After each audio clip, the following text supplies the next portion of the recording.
آج کا واقعہ مسلم لڑکا اور عیسائی لڑکی کی محبت کا عجیب واقعہ۔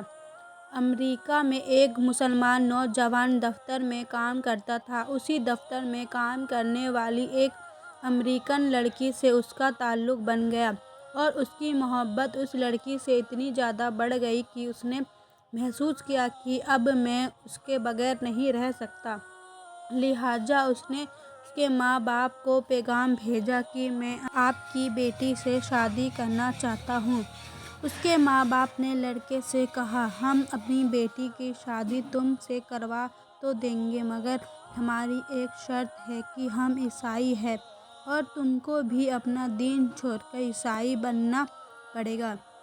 ماں باپ سے تعلق ختم کرنا پڑے گا۔ تم اپنے ملک واپس نہیں جاؤ گے۔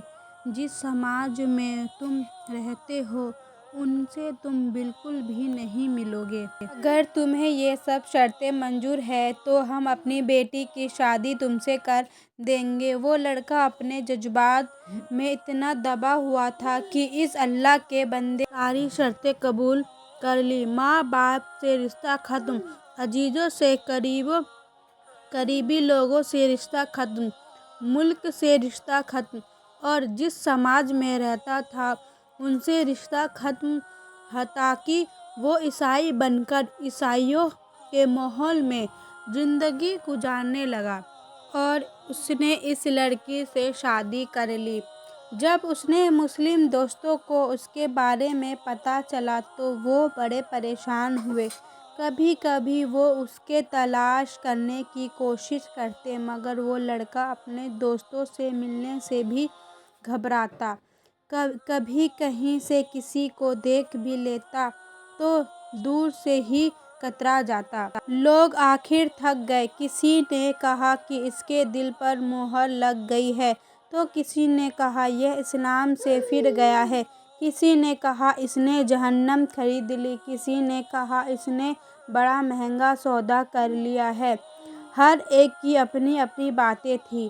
3-4 سال اسی حالات میں گزر گئے، یہاں تک کہ دوست احباب سب کی یادداشت سے بھی نکلنے لگا، بھولی بسری چیز بنتا چلا گیا۔ ایک دن امام صاحب نے فجر کی نماز کے لیے جب دروازہ کھولا تو دیکھا کہ ایک نوجوان لڑکا مسجد میں آیا ہے۔ اس نے وضو کیا اور نماز کی صف میں جا کر بیٹھ گیا۔ امام صاحب بڑے حیران ہوئے، ان کے لیے یہ بات بڑی عجیب تھی۔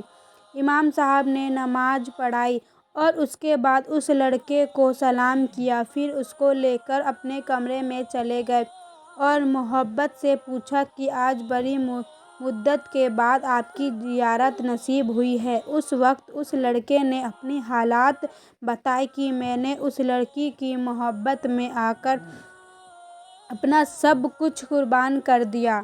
بہت کچھ میں نے اپنا ضائع کر دیا، لیکن جس گھر میں رہتا تھا اس گھر میں اللہ کا قرآن رکھا ہوتا تھا۔ میں جب کبھی آتا جاتا اور اس پر میری نظر پڑتی تو میں اپنے دل میں سوچتا کہ یہ میرے مولا کا کلام ہے، یہ میرے اللہ کا قرآن ہے اور میرے گھر میں موجود ہے۔ میں اپنے نفس کو ملامت کرتا، اعمال تو میرے برے تھے لیکن دل مجھے کہا کرتا، نہیں، جس کا میں نے کلمہ پڑھا میں اس سے محبت کرتا ہوں، اس کی نشانی میں نے اپنے گھر میں رکھی ہے۔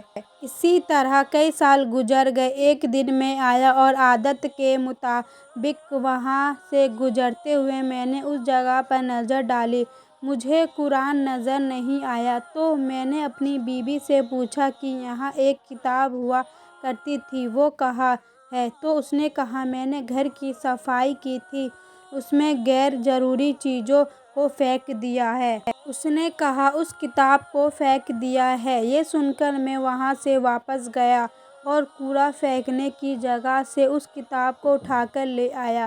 جب لڑکی نے دیکھا کہ یہ بہت زیادہ اس کتاب کا احساس کر رہا ہے تو وہ بھی سوچنے لگی کہ آخر وجہ کیا ہے۔ تو لڑکی نے پوچھا آخر تم اس کتاب کی اتنی فکر کیوں کر رہے ہو؟ لڑکے نے کہا بس میں اس کتاب کو رکھنا چاہتا ہوں۔ اس لڑکی نے جب دیکھا کہ یہ کتاب تو عربی میں ہے، کوئی نہ کوئی تعلق اس کا اسلام سے ہے، تو اس نے کہا، دیکھو، اس گھر میں یا تو یہ کتاب رہے گی یا پھر میں رہوں گی۔ تمہیں اس میں سے کسی ایک کے بارے میں فیصلہ کرنا ہوگا۔ وہ کہنے لگا کہ جب لڑکی نے یہ کہا تو میرے لیے یہ زندگی کا عجیب وقت تھا۔ میں نے اپنے دل سے پوچھا کہ تو نے اپنے خواہشات کو پورا کرنے کے لیے وہ سب کچھ کر لیا جو تجھے نہیں کرنا چاہیے تھا۔ آج تیرا رشتہ پروردگار سے ہمیشہ کے لیے ٹوٹ جائے گا۔ اب تو فیصلہ کر لے کہ تو اس کو چاہتا ہے یا اس کے پروردگار کو چاہتا ہے۔ جب میں نے دل میں یہ سوچا تو دل سے یہ آواز آئی کہ نہیں، میں اپنے مولا کو کبھی نہیں چھوڑ سکتا۔ میں نے لڑکی کو طلاق دے دیا۔ پھر میں نے دوبارہ کلمہ پڑھا اور اب میں ہمیشہ کے لیے پکا مسلمان بن چکا ہوں۔ دوستو، اگر آپ کو ہماری یہ پوسٹ پسند آئی تو برائے مہربانی پوسٹ کو شیئر ضرور کریں۔ خدا حافظ۔